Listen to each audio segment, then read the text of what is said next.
বাংলাদেশের সংবাদ মিডিয়াগুলো কী ধরনের যে আবোল তাবোল খবর মাঝে মাঝে প্রকাশ করে, এটা কিন্তু আমি বুঝতে সক্ষম না।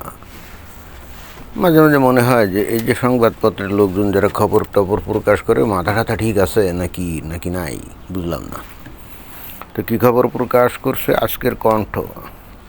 আচ্ছা, আজকের কণ্ঠ বলে কি কোনো পত্রিকা আছে নাকি বাংলাদেশে?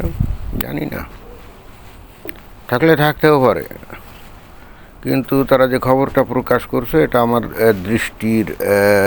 দৃষ্টিগোচর হলো। কি বলছে? দেশের সার্বভৌমত্ব প্রশ্নের মুখে। কি উল্টাপাল্টা কথা বলে! দেশের সার্বভৌমত্ব আবার প্রশ্নের মুখে হয় কেমন? ফালতু কথাবার্তা যত। কূটনীতির আড়ালে নগ্ন হস্তক্ষেপ, মার্কিন দূতের খবরদারিতে নত জানু সরকার। মানে এটা কী ধরনের কথাবার্তা? আরে ভাই, শেখ হাসিনাকে আমরা তো তাড়াইলামই, যেহেতু তখন বাংলাদেশ ছিল কি ভারতের উপনিবেশ, রাইট? সেটাই তো সবাই বলা বলি করছিল, যারা নাকি আন্দোলন করছিল তারা কিন্তু সবাই ওই কথাই বলতো যে ভারত নাকি পরাধীন, বাংলাদেশ নাকি পরাধীন এবং বাংলাদেশ হলো ভারতের উপনিবেশ। ভারতের খবরদারিতে বাংলাদেশের নাবিশ্বাস উঠে গেছিল এবং ভারতই বস্তুত তাদের প্রতিনিধি হিসেবে শেখ হাসিনাকে বাংলাদেশে ক্ষমতায় রাখছিল। এটাই কিন্তু সারা দেশের মানুষের কাছে প্রচার করা হয়েছিল, আর বাংলাদেশের পাবলিকও বোধহয় তারা কিন্তু এটাই বিশ্বাস করছিল। বিশ্বাস না করে তো উপায় নাই। মমিন মুসলমান তৌহিদি জনতা, তারা তো ভারতকে এমনিতেই ঘৃণা করে ধর্মীয় কারণে। ভারতের লোকজন হলো হিন্দু, পৌত্তলিক, তাই না, মুশরিক। That's why people of Bangladesh, Tauhidi Janata of Bangladesh hate people of India at their best because they are Muslims, right?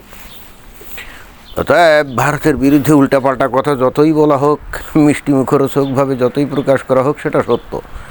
সেটা মিথ্যা হলেও সত্য, আর সত্য হলে তো সত্যই।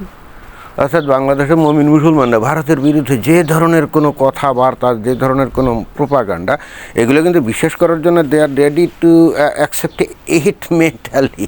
দে are always ready to accept it, they are always ready to approve it, right? এটাই তো আমরা এই শেখ হাসিনার শাসনামল ভারতের উপনিবেশ ছিল, আমরা প্রচণ্ড আন্দোলন সংগ্রাম করলাম, জানবাজি লড়াই করলাম, তাই না? এখন শুনলাম সেই লড়াইয়ের সময় নাকি ওই যারা নাকি আন্দোলন করছিল তারা নিজেরাই নাকি স্নাইপার রাইফেল দিয়ে গুলি দিয়ে নিজেদের লোকজনদেরকে হত্যা করছিল। যে 7.624 যে বুলেট পাওয়া গেছে, সেটাই নির্দেশ করে।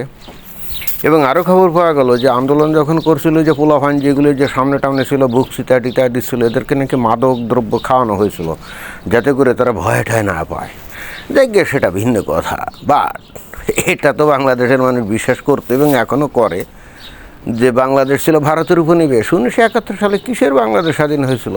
আরে ধুর, ওটা আগে ছিল পাকিস্তানের পরে এটা হয়েছিল ভারতের উপনিবেশ। এই জন্যে বাংলাদেশের তৌহিদি জনতা কিন্তু ওই যে ভিতরে জামাত শিবির, তারা কিন্তু ঠিকই এই বাংলাদেশকে স্বাধীন করার জন্য কত আন্দোলন সংগ্রাম করলো। অবশেষে 5 আগস্ট 2024 সালে সেই কাঙ্ক্ষিত স্বাধীনতা কিন্তু আমরা অর্জন করলাম। এখন এই স্বাধীনতা অর্জন করার পরে, এবং যেটা আমরা জানলাম যে এই স্বাধীনতা অর্জনের পিছনে কিন্তু ওই আমেরিকার একটা বিশাল ভূমিকা ছিল। তারা শত কোটি টাকা খরচ করছে, বিশেষ করে বাংলাদেশের বুদ্ধিজীবীদের কেনার জন্য। বাংলাদেশের সেনাবাহিনীর যে উচ্চপদস্থ কর্মকর্তা, এদেরকে বহুত টাকা পয়সা নাকি দিয়েছে, যাতে করে শেখ হাসিনার বিরুদ্ধে যখন আন্দোলন হবে তখন যেন এরা সবাই বিট্টে করে এবং সবাই যেন শেখ হাসিনাকে ক্ষমতা থেকে উচ্ছেদ করার কাজে সহযোগিতা করে, এবং সেটাই তারা করছে। তো এখানে শত কোটি টাকা, যেটা নাকি বলা হয় যে অলমোস্ট $300 মিলিয়ন নাকি ইনভেস্ট করছে আমেরিকা। তো আমেরিকা ইনভেস্ট করছে। আমেরিকা হলো এমন একটা দেশ যারা নাকি গণতন্ত্রের ধ্বজাধারী, না, গণতন্ত্রের এবং বাক স্বাধীনতার একেবারে নেতা গোটা বিশ্বব্যাপী। তো তারা যদি আমাদেরকে এরকম ওই ভারতীয় আধিপত্য থেকে স্বাধীন করার জন্য টাকা পয়সা খরচ করে, খারাপ কি ভালোই তো, আমরা সবাই সেটা গ্রহণ করে। যদি আমি পাই নাই, আমি জানি না, মানে এই ঘটনা ঘটার আগ পর্যন্ত আমি জানতামই না যে আমেরিকা নাকি এখানে শত কোটি টাকা খরচ করছে। যদি জানতাম তাহলে আমিও তো তাদের লাইনে থাকতাম। কি বলেন? কিছু টাকা টুকা পাইলে খারাপ কি ভাই? টাকার লোভ তো সবারই আছে, আমারও আছে, তাই না? এখন ভাগে পাই নাই বলে যে খুব উষ্মা প্রকাশ করি তাও না। আচ্ছা ঠিক আছে, পাই নাই, ভাগে ছিল না, ভাগ্যে ছিল না, আমার তকদিরে লেখা ছিল না। তো যাই হোক, আমেরিকা আমাদের উদ্ধার করলো, আমাদেরকে স্বাধীনতা অর্জনে সাহায্য করেই আবার তারা এমন একটা চুক্তিতে আবদ্ধ করলো বাংলাদেশকে, যে এখন বলা হচ্ছে সেটা নাকি এখন আমাদের কি আমেরিকার উপনিবেশে পরিণত করা হয়েছে। এখন বাংলাদেশ তেল কিনতে চাইলেও আমেরিকার অনুমতি লাগে। তারপরে আমেরিকা বলছে তাদের দেশে শূকরের গোস্ত নাকি বাংলাদেশে আমদানি করতে হবে, মানে আমেরিকা শূকরের গোস্ত রপ্তানি করবে, বাংলাদেশকে আনতে হবে। এই সমস্ত কথাবার্তা ইদানিং শোনা যাচ্ছে। এক হুজুর তো দেখলাম সেদিন বলল।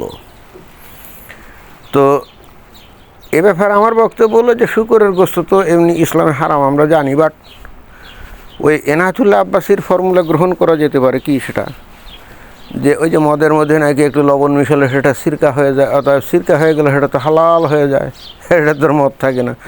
শূকরের গোস্তের মধ্যে এই ধরনের কোনো কিছু করতে হবে, মানে একটা ফর্মুলা বার করতে হবে, যে ফর্মুলা দ্বারা এই শূকরের গোস্ত হালাল হয়ে যাবে, তাহলে তো everything is quite fine and okay, right? কিন্তু কথা হচ্ছে তারপরও নাকি বাংলাদেশের যত সামরিক সরঞ্জাম কেনা এগুলো আমেরিকা থেকে কিনতে হবে, মানে একটা বিতিকিচ্ছিরি কাণ্ড। ওই যে মোহাম্মদ ইউনুস এই হারামজাদাটা এমন একটা চুক্তি করে গেছে, এই 12 ফেব্রুয়ারি মার্চের জাস্ট এই ফেব্রুয়ারির যে ইলেকশন তার 3-4 দিন আগে এই হারামজাদাটা বাংলাদেশকে পুরো একেবারে ধ্বংস করে দিয়ে গেছে। যাকে তাতেও কি যায় না, তবুও তো স্বাধীনতা অর্জিত হলো। আর ভারতের উপনিবেশ থেকে আমেরিকার উপনিবেশে নিয়ে আসে, এটা তো খারাপ কাজও আমি তো দেখি না। আরে ভাই, ভারত আমাদেরকে কী দিতে পারতো, এর থেকে আমেরিকা তো অনেক কিছুই দিতে পারে, তাই না?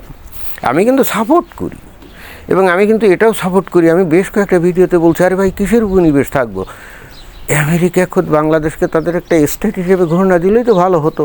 তাহলে আমরা সবাই হতাম আমেরিকান নাগরিক, আমরা সবাই আমেরিকান পাসপোর্টধারী হতাম। তাহলে আমেরিকার ভিসার জন্যে বাড়িধারায় ওই যে ঢাকার বাড়িধারায় ওই আমেরিকান এম্বাসিতে গিয়ে আর হুমড়ি খেয়ে পড়তে হতো না, আর আমেরিকার এম্বাসির অফিসাররা পাছায় লাথি দিয়ে খেদায়া দিতেও পারতো না। কারণ যতটা আমি শুনছি ইদানিংকালে নাকি বাংলাদেশের মানুষদেরকে একেবারেই ভিসা দেয় না, শুধুমাত্র অতীতে আমেরিকা ভ্রমণ করছে বা কানাডা ভ্রমণ করছে এই ধরনের পাবলিক যদি থাকে তাদেরকে ভিসা দেয়, আদারও অন্য কাউরে নর্মাল পাবলিকরে ভিসা দেয় না। অতীতে শুনতাম যে যারা নাকি শিক্ষার্থী তাদেরকে অনেক ভিসা টিসা দিতে, এখন নাকি তাও দেয় না। আরে ভাই, এটা কোন ধরনের কথা? আমরা এখন আমেরিকার উপনিবেশ হয়ে গেছি এবং স্বেচ্ছায়। ভাই এখন তুমি আমাদেরকে ভিসা দাও না, এটা কোন ধরনের কথা? আমার তো যেটা মনে হয় যে ওই 24 সালে যারা নাকি আন্দোলন করেছিল তাদের এখন রাস্তায় নামা উচিত, যে বলা উচিত যে আমাদের স্বাধীনতা সার্বভৌমত্বের গোষ্ঠী গেলাই আমরা আমেরিকার অংশ হতে চাই। কি বলেন? স্বাধীনতা সার্বভৌমত্ব দিয়ে কি ভাতে দিয়ে খাবো? পেটে যদি ভাত না থাকে? ফালতু ধ্যান ধারণা যত সব। ধন্যবাদ।